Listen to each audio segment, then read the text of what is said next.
Mon nom est Valérie Gendron et bienvenue à TV Laval Nouvelles. Je suis très heureuse de vous annoncer que nous allons recevoir aujourd'hui deux membres du groupe Papa Groove. Victoria nous transporte au centre Le Voltigeur ainsi qu'au Sky Venture au Centropolis. Monica répond à une question que bien des gens se posent à la retraite. Quel revenu décaisser en premier? On s'informe sur la francophonie et sur l'organisation de la francophonie avec Hattie Show. Nicolas critique le film Le Justicier 2 et plein d'autres sujets super intéressants. Bonne émission. Vivre de plus en plus longtemps, c'est donc important d'économiser pour nos retraites. Mais quelle est la meilleure manière de procéder lorsqu'on arrive à notre retraite pour sortir nos épargnes? Bien, la première chose qui est vraiment importante, c'est que tu dois prévoir des scénarios différents parce que c'est pas évident. Il faut que tu prévois les entrées, les sorties, parce que si tu as de l'argent qui est placé, mais c'est sûr qu'elle fait des intérêts. Ouais. Alors, à ce moment-là, il faut faire un scénario où, à ce moment-là, on voit la progression des intérêts, on voit les montants qu'on a sortis. Donc, à ce moment-là, ça va nous donner une idée. Après ça, il faut naturellement tenir compte de toutes les sortes de revenus. Ce qu'il faut comprendre, c'est que, exemple, comme les REER, si tu n'as pas, naturellement, tu n'as pas payé l'impôt avant, donc tu vas le payer au moment où tu vas sortir l'argent. Alors, si tu as des années qui sont plus basses en revenus, ça vaut la peine de les sortir à ce moment-là parce que c'est le total de ton revenu qui est imposé. Alors, si ça donne 20 000 au lieu de 80, bien, c'est évident que ton échelle d'imposition va être beaucoup plus basse à ce niveau-là. Donc, ça, c'est une des choses qu'il faut tenir compte. Et souvent, à ce moment-là, si tu peux transférer ton REER subtilement en CELI, à ce moment-là, tu vas pouvoir en profiter comme tu veux après 65 ans, parce qu'à ce moment-là, c'est comme un revenu invisible. Après 65 ans, les revenus qui sont dans le CELI deviennent des revenus invisibles ou non, ils sont revenus? toujours invisibles, mais si tu as un revenu dans ton REER et que tu as une année qui est plus maigre ou tu as moins de revenus avant 65 ans et que tranquillement tu les transfères, parce que j'imagine c'est rare les gens qui ont 400, 500 000 en REER, là, ça ressemble plus à 30, 40 000. Okay. Alors, à ce moment-là, si tu as une année qui est plus basse en revenus, bien, tu peux profiter de cette année-là pour les transférer dans ton CELI parce que tu vas être moins imposé. Okay. Mais naturellement, c'est sûr et certain qu'ils vont être imposés. Donc, on essaie de sortir les montants du REER au moment où ton imposition va être la plus basse à ce niveau-là. Alors, on regarde les différents scénarios, puis à ce moment-là, on va dire, bon, mais on va le... Ensuite, à 71 ans, là, tu n'as pas le choix. Ton REER va être transformé en fer. Ça veut dire qu'avant 71 ans, tu n'es pas obligé de sortir l'argent de ton REER.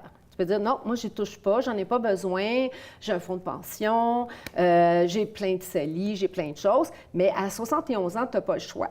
Et à ce moment-là, là, tu vas commencer à décaisser. Autrement dit, ça devient comme une rente. C'est un montant que, mensuellement, à tous les 3 mois, à 6 mois, que tu vas avoir. Tu as un montant minimum qui est prévu, mais après ça, c'est ton choix à toi. Là, naturellement, il faut aussi tenir compte du fait, est-ce que tu as un fonds de pension gouvernemental? Est-ce que tu es une infirmière, un médecin ou, je ne sais pas, moi, quelqu'un qui est dans la construction ou bien un professeur? À ce moment-là, tu as un montant qui vient, un fonds de pension gouvernemental. Donc, normalement, c'est des fonds de pension qui sont très lucratifs, qui sont très intéressants. En général, c'est 70 de ton revenu au moment que tu travaillais.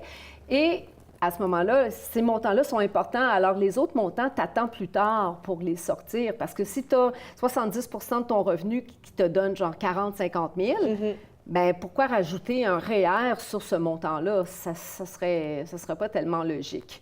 Alors ça, ce sont toutes des choses que tu dois considérer à ce moment-là. Et le CELI, c'est un montant qui est toujours invisible. Alors lui, tu peux décider de le transformer à n'importe quel moment de ta retraite sans problème.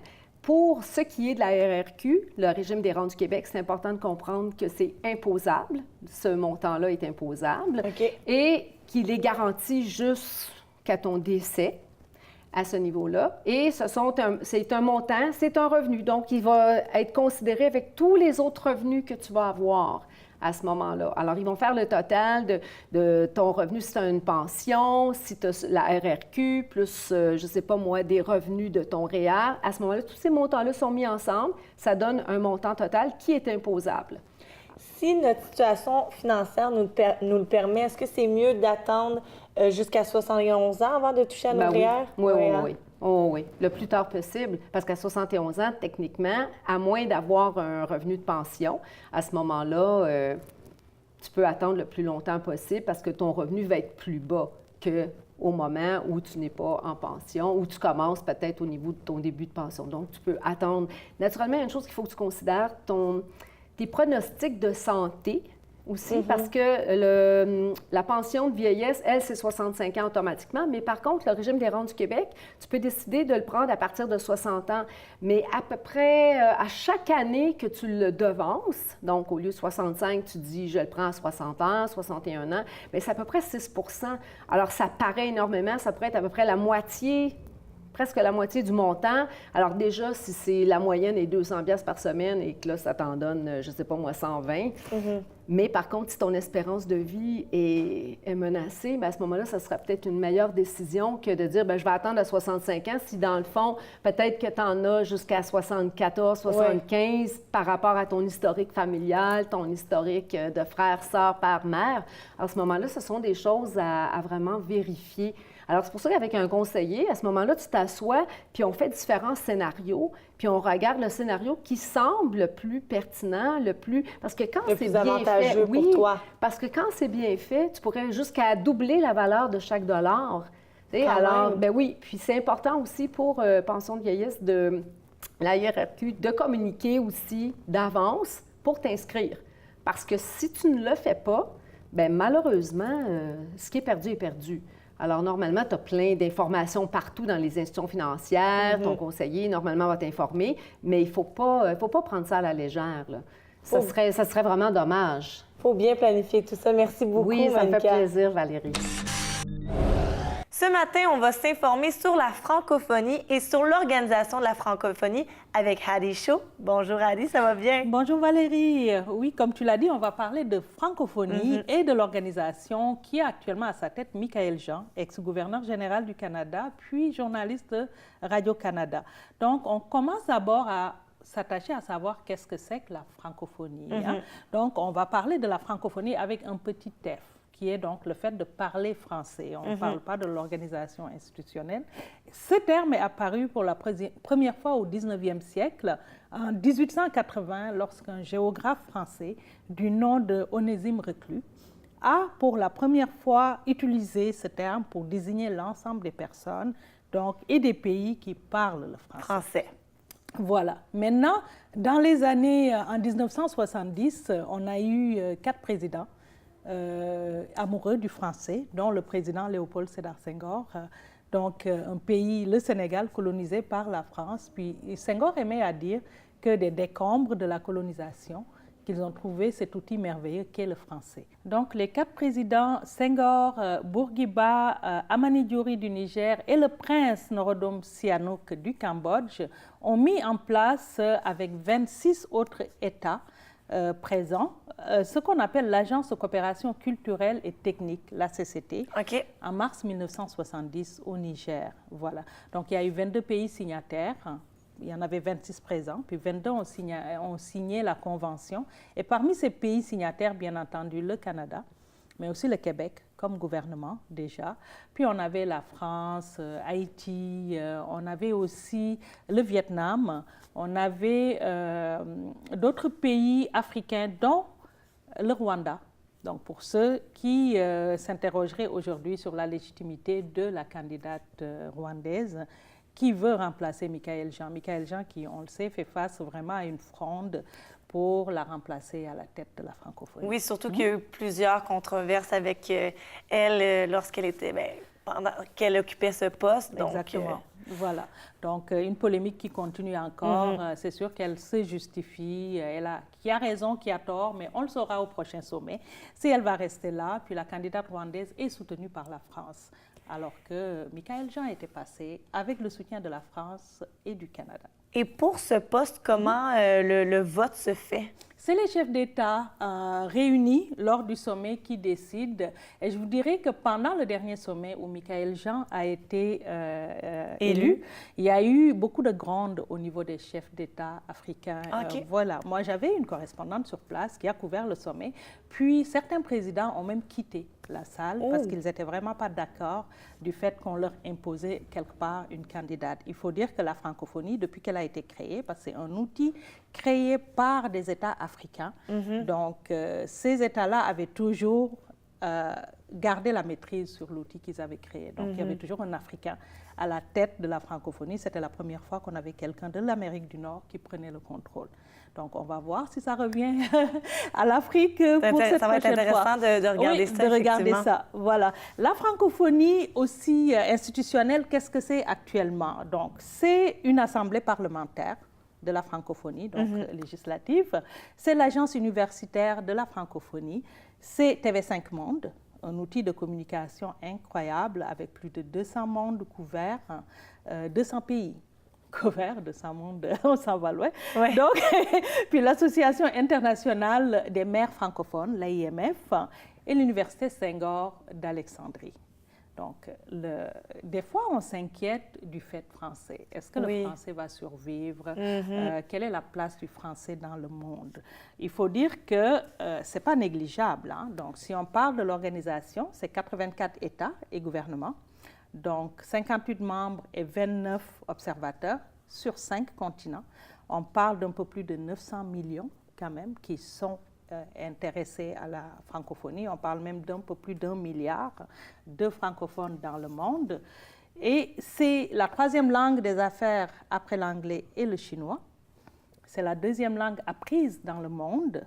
Donc, quand même, hein? Voilà. Et pour ce qui est des locuteurs, là, c'est intéressant. Hein? On a tendance à penser que dès qu'on parle de francophonie, oui, ça doit être l'Europe de l'Ouest. Hein? C'est ça. Donc, oui, il y a près de 34% de francophones en Europe de l'Ouest, mais il y en a plus de 50% en Afrique. Donc, quelque part, les gens disent que l'avenir de la francophonie passe nécessairement par le maintien de la langue française en Afrique, d'où tous ces jeux politiques qui se font actuellement. Et la francophonie, c'est aussi une langue diversifiée. Donc, beaucoup d'accents, oui, beaucoup de termes d'un pays à l'autre, beaucoup de variantes du français. Il faut aller en Côte d'Ivoire, il y a un français particulier qu'on appelle le nouchi. Au Cameroun, on a le camfranglais, qui est un mélange de français et d'anglais bien spécifique au Cameroun. On a aussi le français québécois, qui a ses particularités. Et ce n'est pas le seul. Le belge, les Suisses, chacun vient avec des expressions différentes qui enrichissent la langue française. Effectivement. Voilà. Bien, j'espère qu'on pourra la protéger encore pour longtemps parce que c'est une très belle langue.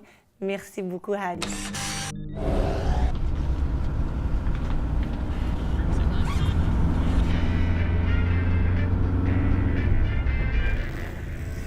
Ready, boys?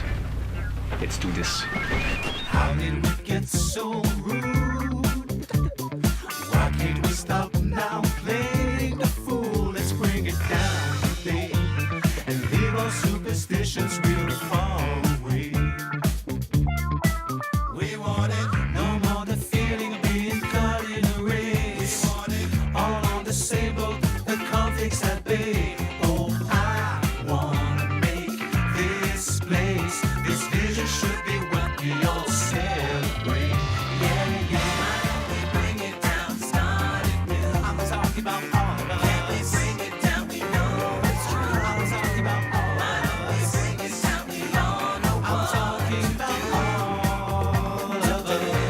À mes côtés dans nos studios, Sébastien Francisque et Mathieu Van Vliet, 2 membres du groupe Papa Groove, qui font d'ailleurs partie de la programmation des Ondes musicales de Laval et seront en spectacle le vendredi 17 août à la place Claude Léveillé. Bonjour les gars. Salut. Vous allez bien? Super bien. Vous décrivez votre style musical comme du afro-funk, mais qu'est-ce que le afro-funk? Ben, la afro-funk, nous, on a voulu séparer de l'afro-B, parce que l'afro-B, ça vient plus du Nigeria, c'est plus, on pourrait dire, roots comme musique. On a voulu donner une tête un petit peu plus urbaine. OK. Il y a beaucoup de gens qui viennent, enfin, on vient tous de Montréal, ou presque. Puis on a voulu une texture un petit peu plus qui était liée avec notre environnement. Fait qu'on appelait ça plus afro-funk. Puis on est quand même influencé par tout ce qui est James Brown, tout ça dans le temps. Et est-ce qu'il y a beaucoup de percussions comme On a dans une le percussionniste, effectivement, dans le son, il y a des percussions, il y a des cuivres, il y a 4 cuivres, en fait, clavieriste, guitare, fait qu'on a une bande de 10. Fait que, oui, il y a C'est la base. La base du son, c'est l'afrobeat au départ. Mais Ouais. comme on s'est éloigné du style de Fela Kuti, on n'est pas puriste de ce style-là, on a voulu renommer un peu le genre vers l'afro-funk qui inclut un peu toutes les musiques soul américaines des années 60-70, si on veut. Ce qui est certain, c'est que ça bouge. Et là, tu l'as dit, vous êtes 10 membres dans le collectif, dont une fille. Est-ce que c'est difficile parfois à gérer autant de personnalités et de caractères différents? C'est extrêmement difficile. Oui. C'est clair. C'est clair. C'est les horaires aussi qui sont... Ça fait Ça 15 doit. ans tranquillement qu'on travaille tous ensemble. Puis avec le temps, ça s'empire en termes d'horaire, de combiner l'horaire de 10 personnes simultanément. Mais tout le monde est là pour la musique, fait qu'on finit toujours par être capable de faire un compromis pour s'organiser, pour rassembler tout le monde. Puis il y a un esprit de corps aussi qui s'est créé à travers les années aussi. Je pense qu'on arrive toujours à trouver entre nous une belle entente. Puis c'est rare les conflits, en fait, je dirais, dans le Tant le mieux. projet. Et là, à partir de quel moment le groupe s'est formé?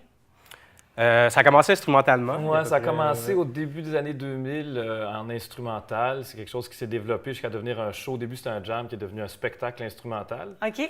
Puis la belle histoire, c'est qu'un jour où on faisait notre spectacle en tant que Papa Groove, spectacle instrumental, Sébastien était dans la salle, il a sauté sur scène, il a improvisé quelque chose qui était totalement... Ah oui, Oh, ça wow. a été Oui, c'est vraiment- passé comme ça, oui, effectivement. ouais. Ça a été totalement en symbiose avec la musique qu'on faisait.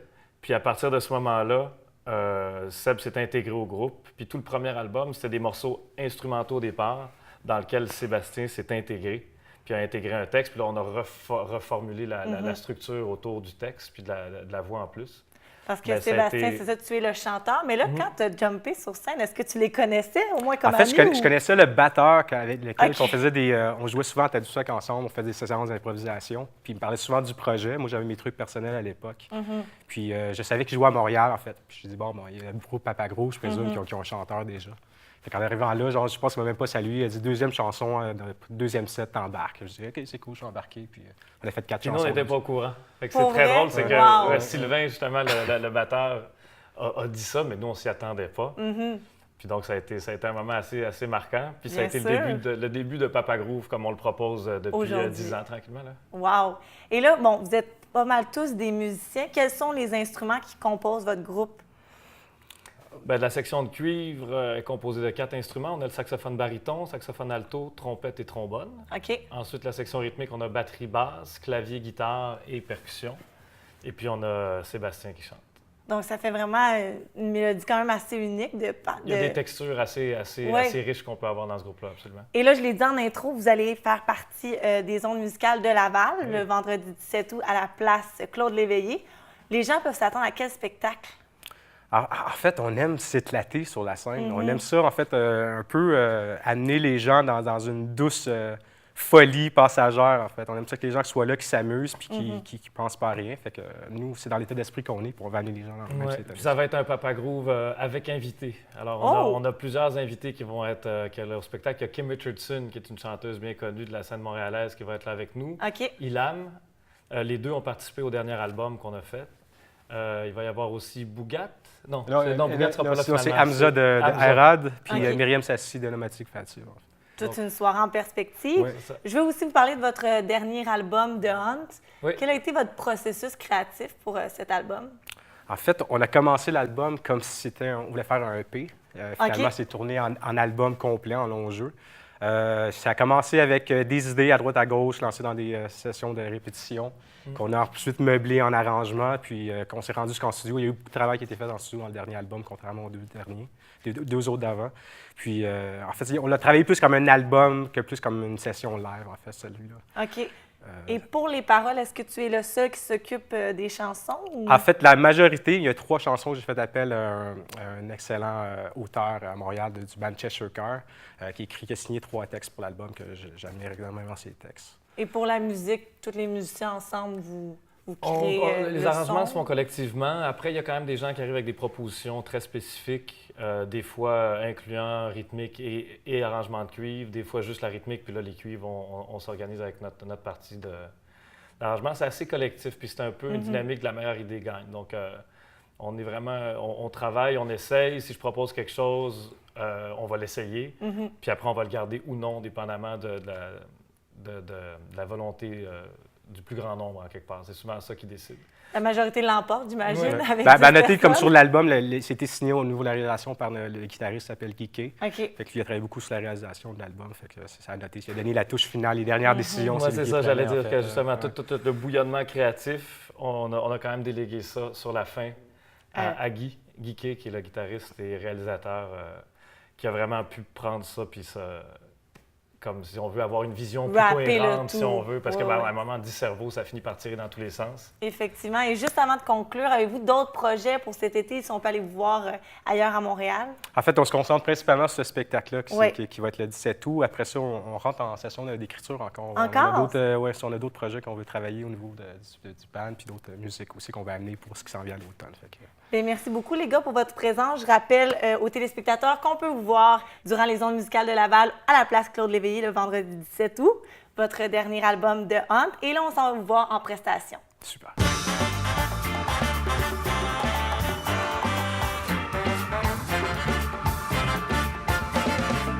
Me hunter, commander, me out to wear the colors. Me not a stupid cow, got to chase out the dollars. Me district, heuristic, me and my own logistic. They see the world through science, me not a man of science. Ballistic man, they don't say those. Holistic, blasé, sick in their head, sick in their head, sick in their head. Sick in their head, just sick in their head.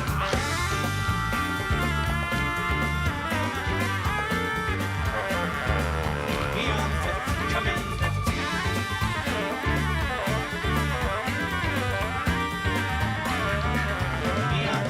Me on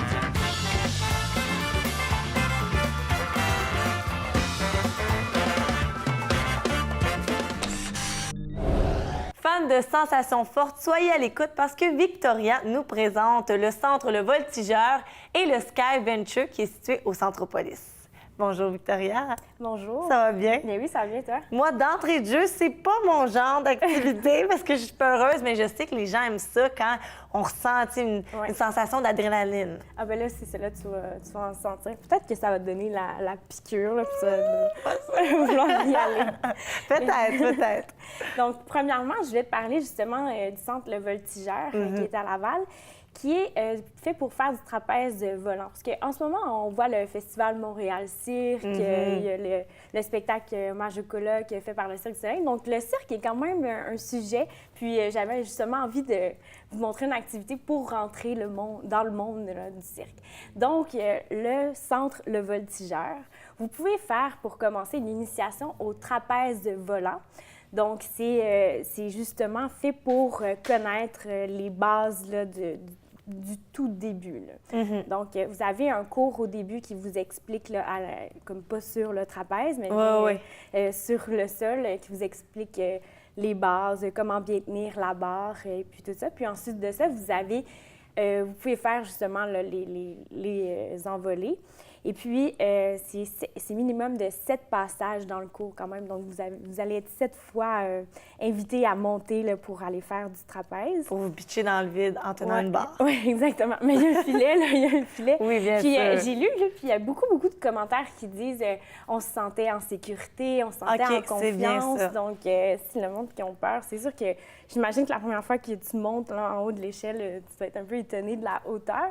Mais il paraît qu'une fois que c'est lancé, là, c'est trippant. Là. Puis, il y a toujours, c'est ça, des experts qui accompagnent les gens. Oui, c'est ça. Il y a beaucoup d'instructeurs qui sont là justement pour vous regarder, vous mettre en sécurité. Donc, vraiment pour que tout soit conforme là, et dans la sécurité. Là. Est-ce qu'il y a des niveaux de cours? Ben, c'est sûr que c'est ça. Là, il y a le niveau... il y a Initiation. L'initiation, exactement. Où là, c'est 2 heures. Sinon, vous pouvez toujours en refaire après, OK. si vous avez aimé ça. Et puis, pour les tout-petits, de 7 à 14 ans, si vous avez des enfants, bien, ils peuvent faire un cours, ça s'appelle le mini-voltigeur. Et puis ça, c'est un cours de 10 semaines. Puis, OK. vous apprenez, c'est ça, il y a le trapèze volant, mais il y a aussi le trapèze simple, le trapèze double, le cerceau aérien et puis aussi le tissu qu'ils apprennent. Puis à la fin, il y a un petit spectacle, là, justement, là, qui montre ce qu'ils ont appris pendant le cours. Là. Parfait pour les jeunes qui sont intéressés ou interpellés par le monde du cirque. Oui, oui, puis c'est vraiment original. Ça fait changement un peu du soccer. Cours de ballet ou de soccer, Ouais, c'est ça, vrai, c'est exactement. vrai. Et puis, sinon, justement, une autre activité, ça, c'est plutôt peut-être comme un volet plus psychologique, je dirais. Ah oui! Donc, c'est l'atelier Libre comme l'air, OK. qui est un atelier pour les personnes qui souffrent d'anxiété ou de manque de confiance en eux. Donc, ils peuvent faire cette activité c'est un cours de 3 heures. C'est plutôt un atelier. OK. Puis, il y a un volet avec une travailleuse sociale qui est là, puis qui va parler justement de l'anxiété, qui va couvrir les sujets qui entourent aussi l'anxiété, qui vous fait porter à réflexion. Vous avez même une séance d'écriture. Puis, ils vont aussi joindre ça avec justement le trapèze pour vous mettre en confiance. Donc, le dépassement de soi aussi, de monter Ben oui. en haut, tout ça. Donc, c'est un autre volet. C'est un peu plus, justement, là, psychologique. Là. Bien, c'est intéressant de joindre un atelier où on vient un peu analyser sa personne, puis après, intégrer une activité où, comme tu dis, on va se dépasser complètement, puis on va aussi comme libérer tout le stress Ben oui, qu'on garde à exactement. l'intérieur. C'est bien. Donc, c'est ça. Donc, ça, c'est le centre Le Voltigeur. C'est à noter que c'est fait pour les enfants. Ils doivent avoir minimum 7 ans. OK. Puis, la personne ne peut pas excéder 200 livres. Donc, Oh, OK. ça, donc, ça, c'est mon activité, là, plus le trapèze. Très intéressant. Ça fait plaisir. Donc, l'autre activité qui est encore une fois dans les airs, donc c'est le Sky Venture qui est situé au Centropolis. Très populaire. Oui, oui, vraiment. Puis ça, c'est pour vous donner l'expérience de la chute libre que vous vivez quand vous faites du parachute.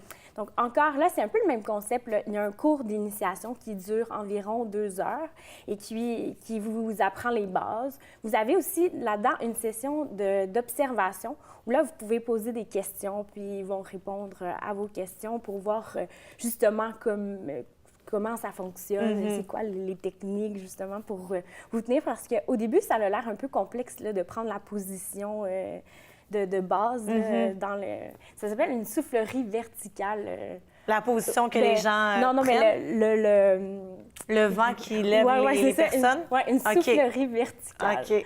Donc, ça, c'est pour l'initiation de 2 heures.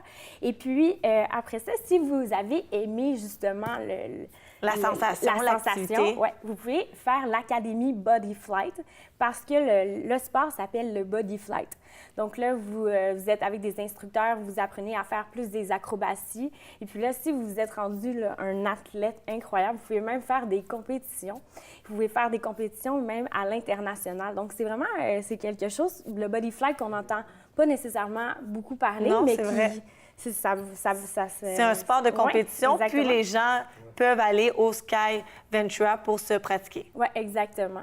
Puis là-dedans, vous avez aussi si vous voulez faire des activités comme en groupe, une fête, vous pouvez aussi le faire au Sky Venture.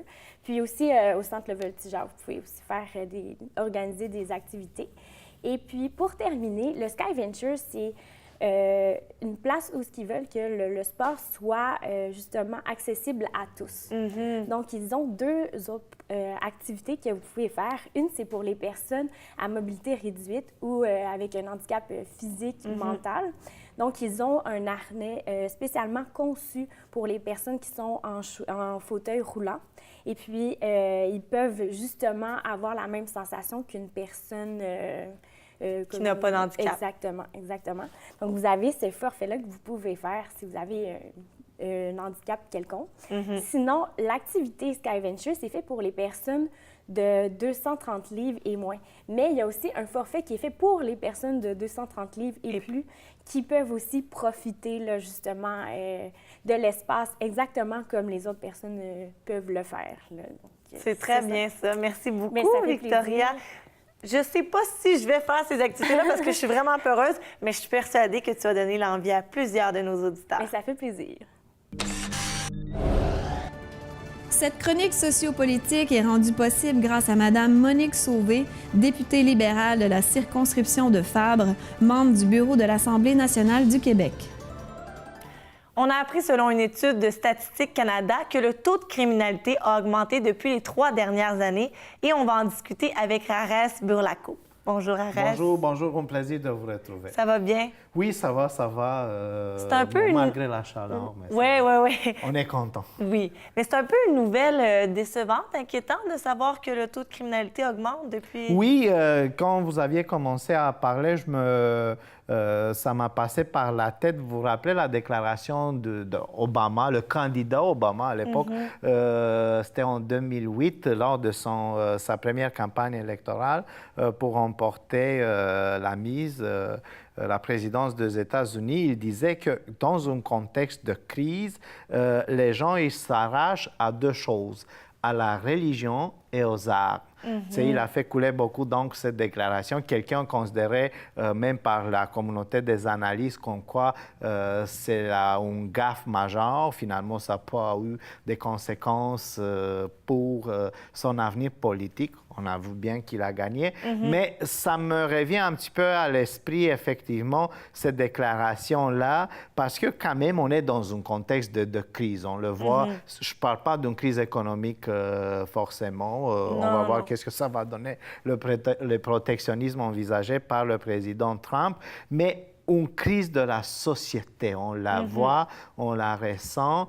Puis ma lecture à moi, c'est que cette augmentation de taux de criminalité a une directe proportionnalité avec la crise de la société, dans le sens que c'est une société d'avenir pas sûr, pas très confortable, on ne sait pas exactement où on s'en va, qu'est-ce que ça va nous donner, peut-être même des crises pour des personnes, des ados, etc. Alors, je pense que ça a un lien direct avec une question, un malaise plus profond de la société.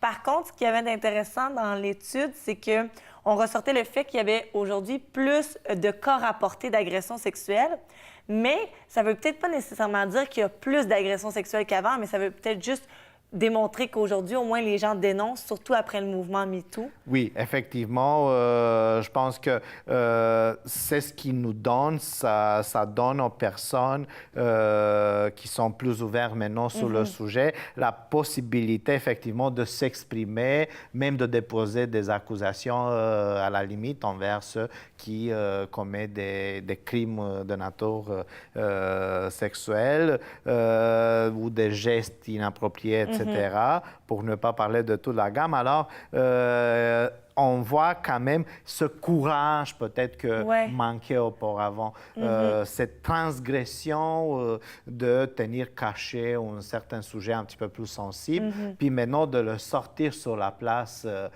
publique via tous les moyens de communication dont les médias sociaux dont on dispose, pour qu'on règle, pour qu'on passe à autre chose concernant ces questions plus délicates. Et là, surtout à la suite de la fusillade de Toronto, l'étude démontrait aussi qu'il y avait de plus en plus de ports d'armes et de gestes, pas de gestes, mais d'objets violents comme les couteaux. Pourquoi, selon toi, c'est peut-être difficile à répondre, mais pourquoi les gens sont de plus en plus intéressés à avoir des armes dangereuses? Parce que c'est, comme je vous ai dit, c'est un petit peu l'esprit de l'argent facile, on voit.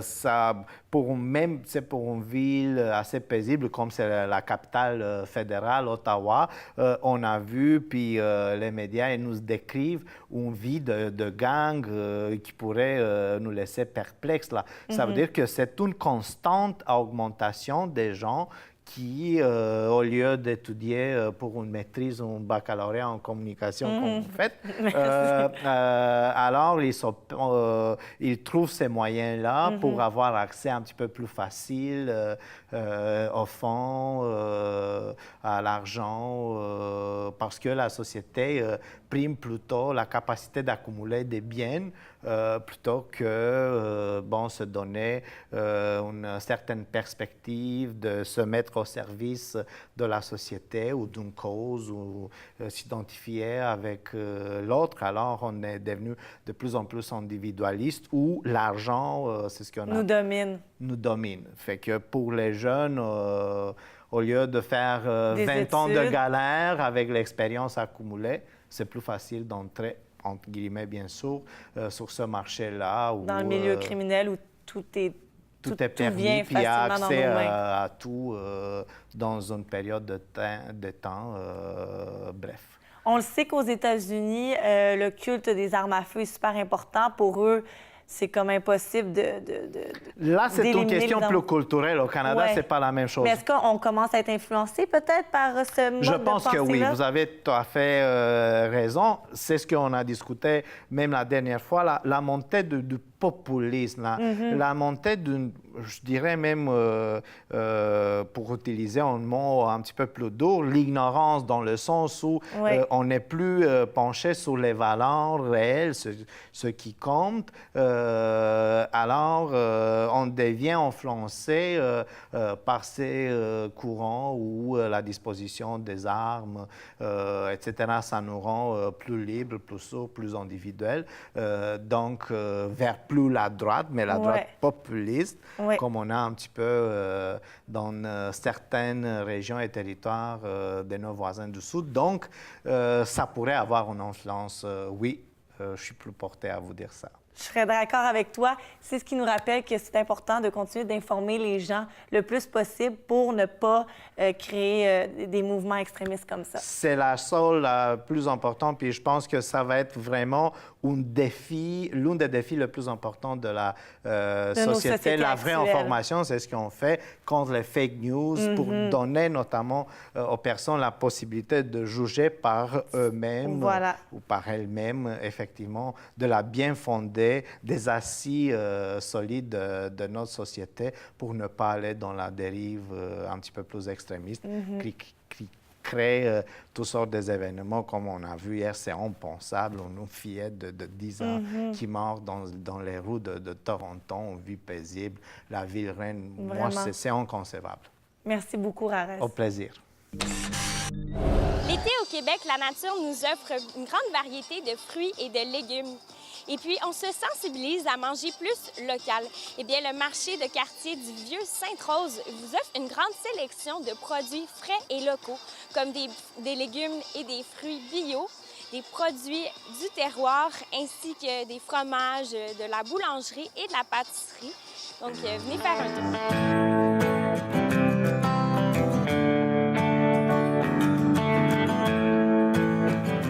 Je suis avec l'organisateur du marché de quartier du Vieux-Sainte-Rose, Normand Cusson. Enchanté. Bonjour. Alors vous, c'est vous qui organisez tout ça aujourd'hui. Comment vous procédez? Ben oui, puis ça fait 10 ans. Hein? On fête le 10e anniversaire le 25 août prochain. Ça fait 10 ans qu'on est là au marché de quartier. Puis comment vous faites là, justement la sélection des marchands? Est-ce que c'est vous qui procédez à ça? Oui, mais il faut, en tant que possible, avoir la majorité des gens de Laval. Si, mettons, le produit est impossible à trouver du côté de Laval, on va aller chercher à l'extérieur de Laval. Mais la majorité, je pense que 85 ce sont des gens de Laval, des gens d'ici. Donc, 10e année, comme vous avez dit. Est-ce que vous êtes étonné, surpris, heureux de ça? Bien, il faut dire qu'on a eu des années difficiles.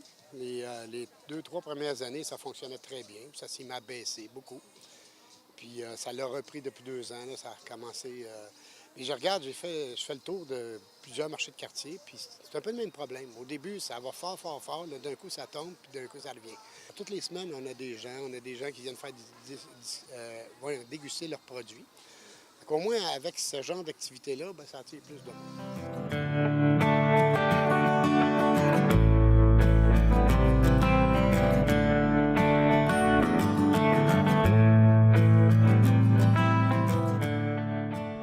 Le marché de quartier du Vieux-Sainte-Rose est une initiative faite par le Cercle des fermières.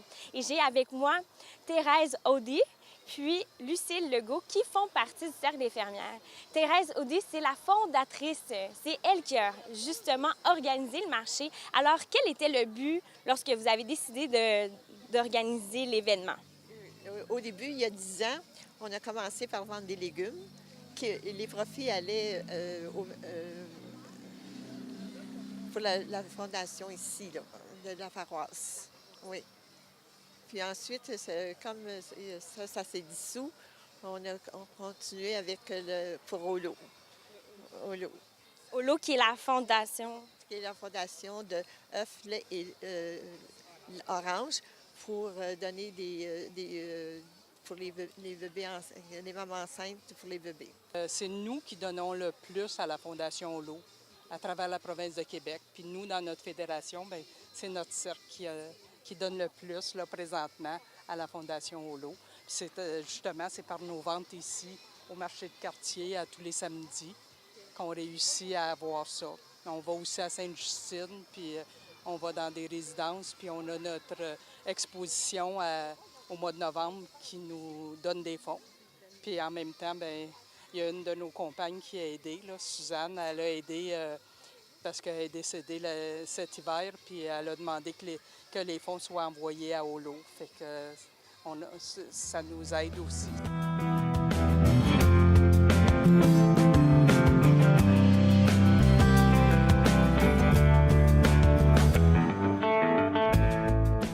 Est-ce que c'est la première fois que vous venez au marché? Oui, c'est la première fois. Donc là, vous êtes en découverte en ce moment. Oui, on découvre les kiosques.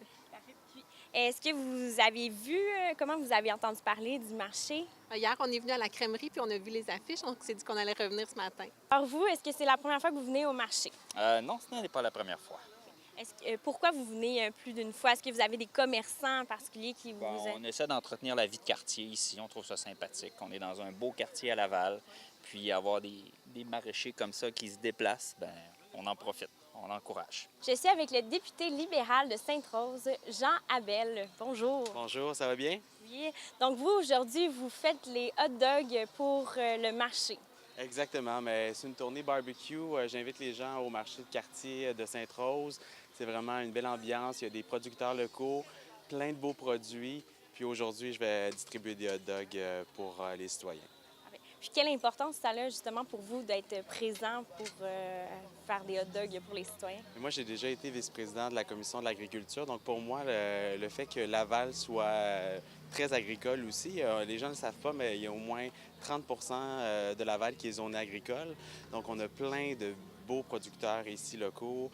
Il y a des serres comme par exemple la pépinière Loca qui font de très beaux produits aussi au niveau de la plantation, mais on a aussi par exemple, la ferme Vaillancourt qui font d'excellents produits. Donc, c'est important d'acheter local. Puis ça vous permet aussi sûrement de prendre le pouls pour la population. Bien oui, c'est sûr et certain. Là, quand on les rencontre, s'il y a des problématiques citoyennes, s'il y a des choses à améliorer, mais pour moi aussi, c'est une occasion d'être encore plus en contact avec les citoyens de Sainte-Rose. Alors, vous pouvez aller tous les samedis jusqu'au 22 septembre de 8h30 à 1h l'après-midi au marché de quartier du Vieux-Sainte-Rose. C'était Victoria Savoie pour Ma TV Laval. Pour la critique cinéma de Nicolas aujourd'hui, on se dirige vers un film d'action avec le grand Denzel Washington et je parle de Justicier 2. Bonjour Nicolas. Salut. Ça va bien? Ça va bien, toi? Oui. Donc là, c'est la suite du premier film de Le Justicier. Oui, exactement, qui est paru en septembre 2014. Et ce film-là, c'est Le Justicier 2 ou Equalizer 2 en anglais. C'est la première fois que Denzel joue dans une suite d'un de ses propres films. Ah oui? Oui. C'est intéressant.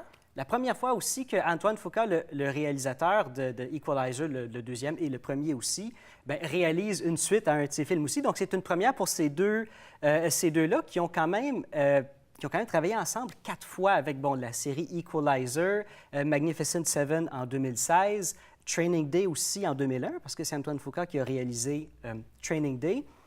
Et maintenant, celui-là, Equalizer 2, on revient, c'est vraiment comme la suite la suite du premier. Tu sais, même OK. qu'à la limite, on n'a pas besoin de voir le premier. On peut juste écouter le deuxième et tu sais, on peut ne pas écouter ça en ordre et c'est pas si grave que ça. De toute façon, des films comme ça, tout le monde, on comprend trop le principe de ces films-là. Il y en a tellement. Là, tu sais, le justicier solitaire, le personnage de Denzel, qui interprète Denzel, perd sa femme, et c'est un ancien agent de la CIA. Puis là, il dit, bon, ben, je vais me revirer de bord, puis je vais faire les bonnes choses. Et là, bon, il fake sa mort, et là, il décide d'aider sa communauté, et puis, tu sais, bon, de rendre justice quand il faut qu'il rende justice. Et le 2, dans le fond, une de ses amies, probablement sa seule amie qui lui reste, elle est assassinée et lui, il veut trouver... L'assassin. L'assassin, ceux qui ont fait ça et pourquoi. Et, tu sais, finalement... Moi, j'avais bien aimé le premier pour ce que c'était. Puis bon, pour ceux qui s'en rappellent, c'était une télésérie dans les années 80. Il y a eu 4 saisons. Et le 2, je trouve, le problème, c'est un bon film. Ça ressemble pas mal au premier, mais c'est peut-être un petit peu trop long pour ce que c'est. Et ce qui se passe là-dedans, c'est qu'avant d'aboutir un peu à l'histoire, bon, au fait que son ami se fasse assassiner, que bon, il doit ramasser de trouver des indices et tout ça, il y a un certain temps qui se passe dans le film. On le voit en train de sauver une petite fille que son père avait kidnappée. Après ça, on le voit tabasser des gars qui ont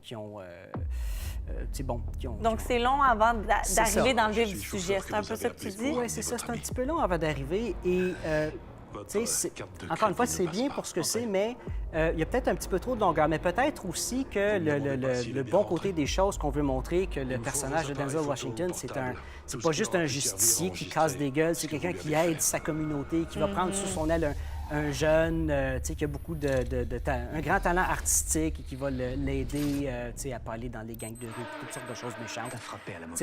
Il y a une grande partie du film où c'est ça, justement. Et peut-être que c'est une des raisons pourquoi Denzel a accepté de jouer dans celui-là, parce que c'est pas juste un film de justicier, mais d'action. Il y a un peu un côté humain. Un côté humain qui tombe un côté peu social. Le côté humain qui tombe un peu à plat, parce que c'est quand même une série de clichés. Là. Tu sais, là, le jeune du ghetto qui va... Bon, ça peut être une très bonne histoire en soi, mais tu sais, ça se passe tellement rapidement parce qu'en dedans de 2 heures, on peut pas voir cette histoire-là du jeune du ghetto que Denzel aide pendant tout le long du film. Donc, tu sais, on passe peut-être 10 minutes dans le film à faire ça. Et tu sais, bon, au bout de la ligne, c'est pas assez développé. C'est très bien pour ce que c'est. J'ai préféré personnellement le premier. Le deuxième est très bien aussi. Une des raisons, je pense aussi, pourquoi ils ont fait le 2 et que peut-être Denzel a accepté, quoi qu'il n'y a pas besoin d'accepter Denzel. Il a basé sa carrière sur tout sauf des franchises et je pense que c'est vrai. Il est admiré pour ça parce que je suis sûr que pour tous les acteurs, le rêve, c'est justement d'avoir la liberté que Denzel a. Le premier Equalizer a battu des records au mois de septembre. Il y a eu les plus grosses recettes pour un film coté R aux États-Unis, ce qui vient de 16 ans et plus ici. Et là, Equalizer 2, jusqu'à présent? C'est au numéro 1 avec 36 millions, je pense, en Amérique du Nord. Le film a coûté une soixantaine de millions. Donc c'est un bon départ pour eux. Le film va rentrer dans son argent. Et, est-ce qu'il va en avoir un troisième? Bon, pourquoi pas? On verra si Denzel, ça y tente. On ne sait jamais, mais bon, c'est un bon film. Pour ceux qui ont adoré le premier, ben oui, allez le voir au cinéma, mais sinon, on peut juste attendre qu'il soit en location, puis c'est très correct aussi. Et au niveau des effets spéciaux, la technologie ne cesse de développer des techniques incroyables. Est-ce que ce film, c'est intéressant, les effets spéciaux, pour un film d'action ou... Il y a très peu. C'est sûr que les meilleurs effets spéciaux, c'est ceux qu'on ne voit pas. Donc, si c'est un film qui est bourré d'effets spéciaux à chaque plan, c'est le meilleur film de tous les temps au niveau des effets spéciaux parce que, bon, il n'y en a pas tant que ça, mais bon, sinon, c'est pas nécessairement pour les effets spéciaux qu'on va voir ce film-là. Okay. C'est un peu comme le premier aussi. C'est le même principe qu'un peu le Punisher. Le Punisher, c'est pas le genre de film ou le genre de série, quand on regarde sur Netflix, qui est basé sur les effets spéciaux. C'est basé, bon, entre autres, sur la violence. Equalizer, c'est pas nécessairement ça, juste la violence. Il y a un côté humain que le personnage que Denzel interprète essaie de développer. Mais au bout de la ligne, est-ce que c'était utile, cette suite-là? Pas vraiment. Pas vraiment. Mais c'est pas si mauvais que ça non plus. Puis s'il y en a un troisième, ben c'est correct aussi, mais dans 5 ans, vous vous en rappellerez probablement plus. Bon, ben merci pour cette critique, Nicolas. Aujourd'hui, on est au Festival Diapason, un festival de musique indépendante qui a pour but de faire connaître les artistes émergents, mais aussi de pouvoir vous faire apprécier les artistes déjà établis au Québec. C'est plus de 30 spectacles gratuits que vous pourrez voir dans le festival. Et puis nous, on se concentre sur la scène rock indépendante. On va interviewer Kate Kuna, Morose et aussi le nouveau projet de Xavier Caféine, Sacré-Cœur.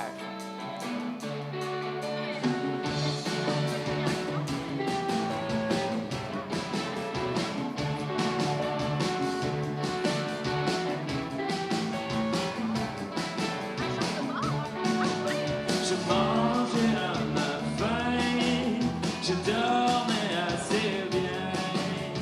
On avait tout ce qu'il nous fallait, dis-moi si c'est ça que tu me disais. Aujourd'hui, je suis avec Morose, un groupe au cœur tendre, mais très rock, avec des paroles qui vous feront tomber en amour. Donc, bonjour les gars. Bonjour. Salut. Je vais vous présenter donc Christophe, Marc Cool, Julien, puis Alexandre, le chanteur. Victoria. Enchanté. Et là, qu'est-ce qu'on s'attend quand on voit un show de Morose?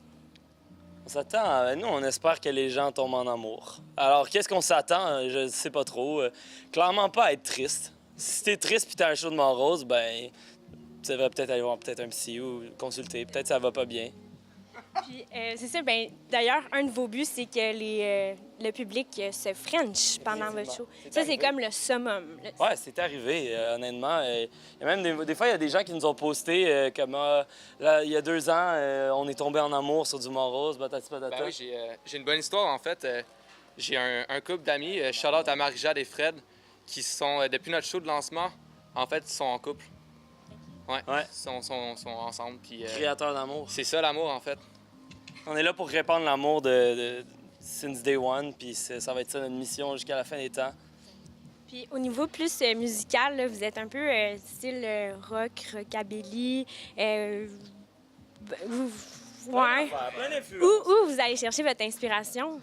Ben, on s'est fait décrire de toutes sortes de manières depuis qu'on existe, entre autres rockabilly, mais je pense pas que c'est la tournure qu'on veut prendre, 0-0. Les inspirations principales, les 4 gars du band, quand on se tape un road trip, mettons, la dernière fois, on était allé en Gaspésie, on a fait toute la discographie des Beatles. De A à Z, en chronologique. C'est vrai que vous avez quand même du son Beatles. Ouais, ben, c'est ça, tu sais, comme au début, il y en a, ils trouvaient que c'était du rock un peu vintage. C'est vrai qu'on va chercher un petit côté rock vintage, dans le sens que rock vintage, ça veut pas rien dire, parce qu'il y a du rock, il y en a eu en tabarouette. On va chercher du rock un peu des années 60 à la Beatles, Beach Boys, etc. Puis on y ajoute notre twist. Puis tu sais, c'est pas... Le ground de Morose, c'est l'amour. C'est chanter des chansons d'amour. Puis tu sais, on a déjà parlé peut-être faire du disco éventuellement, peut-être faire du R&B. On sait pas, genre, tu sais, comme... Là, en ce moment, on est dans un rock vintage avec une petite twist un peu moderne avec les synths. Ben d'ailleurs, les synths qui nous ont lâchés, là. Il y aura pas de synths à soir, Reggae News, mais... Tu sais, comme on n'est pas dans un style de musique pris là-dedans, nous. C'est vraiment le thème de l'amour en général, puis la vibe amoureuse, flirty qu'on veut garder comme... Ouais. Puis là, vous avez participé aux Francouvertes, puis vous êtes rendu jusqu'en demi-finale quand même. Puis c'est comme, qu'est-ce que ça a apporté à votre band, justement, de participer à ce concours? Plein d'habits! Non, mais plus sérieusement, c'était surtout une expérience qui nous a amené de la rigueur, je pense, puis comme une éthique de travail plus poussée, peut-être. Je pense que c'est sûr que d'être devant ce genre de concert un peu jugé par des personnes qu'on admire, qu'on respecte, ça nous force un peu à hausser notre niveau d'un cran, puis à faire en sorte qu'on joue très bien. Puis c'est sûr que depuis ce temps-là, on n'est plus jamais stressé pour des shows. C'est vrai, c'est comme ça a été que du positif, rencontrer des personnes super inspirantes. Une belle reconnaissance quand même. C'est nono, mais une belle reconnaissance du milieu. Genre, tu sais, les gens, ça fait juste que les gens, tu deviens une partie de leur ensemble évoqué. Genre, tu sais, comme maintenant, après les Francouvertes, les gens te connaissent un petit peu plus dans le milieu, mettons. Puis le milieu, on dit le milieu, mais c'est le milieu à Montréal, là, l'industrie musicale, puis la scène émergente, là, tu sais, là. On dirait que ça donne une certaine, comme... Ah, ben, ah oui, vous êtes rendu aux Francouvertes, fait que vous êtes un vrai band, tu sais, puis on est comme... Ouais. On apprend chaque jour, tu sais. Puis là, vous avez quand même des paroles assez humoristiques. C'est qui le plus comique du band? Ça fait tellement posé souvent. Ouais, c'est ça, c'est quand même... Ça reste Marco, mais faut que tu le connaisses pour le savoir, c'est ça l'affaire. Comme à première impression, on pourrait se confondre entre nous trois, mais à long terme, c'est définitivement lui. On se la fait souvent poser, puis c'est... Faut vraiment le connaître parce qu'à première vue, il peut avoir l'air juste très méchant. Mais là, t'apprends à le connaître, puis tu te rends compte qu'il est juste trop drôle. Faut que tu le comprennes. Là. Mais c'est pas toi qui écris les paroles. Non, mais oui, c'est moi qui écris les paroles. Puis oui, il y a comme on aime ça dire que c'est un vecteur plutôt humoristique. C'est pas comme... On chante pas des chansons humoristiques, on utilise l'humour pour rejoindre le maximum de gens au même niveau que des gars comme Lou Reed ou Jonathan Richman, des Modern Lovers, au même niveau que même... Les 3 accords, jusqu'à un certain point, mais les 3 accords, c'est plus humoristique que nous, tu sais. Ouais, exact, c'est axé vers l'humour, alors que nous, on utilise plus l'humour comme... Ouais, exact, comme un vecteur, puis comme pour soutenir l'entièreté des Les gens choses. utilisent beaucoup la thématique de l'humour en parlant de nos paroles, mais je pense qu'on préfère le terme légèreté. Dans le sens que, justement, comme Alex dit, on va rejoindre plus de monde, puis on aborde quand même des sujets qui peuvent être sérieux, ben en fait, qui sont sérieux, puis notre approche est juste légère. C'est pas de l'humour, c'est que pour que tout le monde puisse l'écouter sans se sentir depressed, mais qu'on quand même recevoir un certain message. Ouais. C'est juste l'idée de pas se prendre excessivement au sérieux, puis de pas nécessairement arriver avec une genre de prétention artistique, de quoi que ce soit, de parler de choses profondes, etc. Ça veut pas dire qu'on n'aborde pas des sujets profonds ou sérieux. Ça veut juste dire qu'on est capable d'avoir ce pas de recul-là qui fait en sorte qu'on est pour tout le monde. Il n'y a pas de pédance, pas de prétention. Ouais, le sens de l'humour, c'est ludique, c'est le fun, c'est estival. C'est proche de nous aussi, tu sais, c'est le genre de personnes qu'on est. On est tout le temps en train, on déconne tout le temps, là. Vraiment, tu passerais une journée avec nous, tu t'en rendrais compte. On est tout le temps en train de déconner. Fait que ça serait juste, limite, hypocrite. Ouais, ça serait... preuve. Limite... Vraiment un bon gag. Mais ça serait juste hypocrite, à mon sens, pour décrire des paroles qui seraient juste deep et super profondes, alors que ma vie, c'est pas comme ça. Genre, oui, j'aborde des sujets profonds, mais tout le temps avec l'humour. Tu sais, pour moi, il n'y a pas de sujet qui n'a pas place à l'humour dans la vie, tu sais, ou à la positivité ou à la joie. C'est comme ça que je vois la vie. C'est comme ça que je chante la vie. En terminant, un album, est-ce que ça s'en vient bientôt? Éventuellement, dans l'année 2019, for sure. Ouais. On travaille dessus. Tu sais, que si je peux donner un indice, on travaille dessus.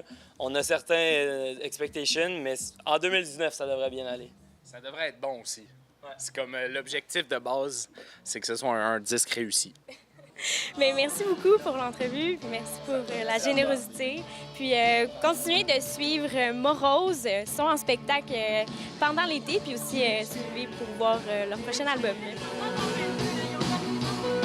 J'étais ton prisonnier d'amour. Tu voulais m'avoir pour de deux. Non, non, non. Kitsch killer. Et dans une maison au cœur de pierre, je pensais pas finir 6 pieds sous terre. Voici deux. En direct du festival Diapason, c'était Victoria Savoie pour MaTV Laval. Comme toujours, je vous rappelle que tous les dimanches matin à 9h30, c'est votre bingo TV Laval. 3 500 $ en lot, 2 500 $ la carte pleine. N'oubliez pas, le dimanche matin, c'est bingo. Je vous souhaite une excellente semaine et je vous rappelle que si ça vous tente de danser, d'avoir du plaisir, Papa Groove seront à la place Claude Léveillé le vendredi 17 août. Bye bye!